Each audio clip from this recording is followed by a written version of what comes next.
Apply the pre-wax treatment spray to clean the skin before hair removal. Keep the skin clean and dry.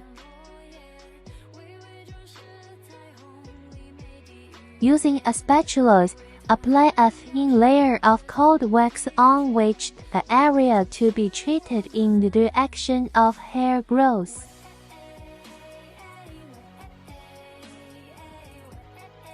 Put the paper strips on the wax. Press gently for a few times to make it close to the skin.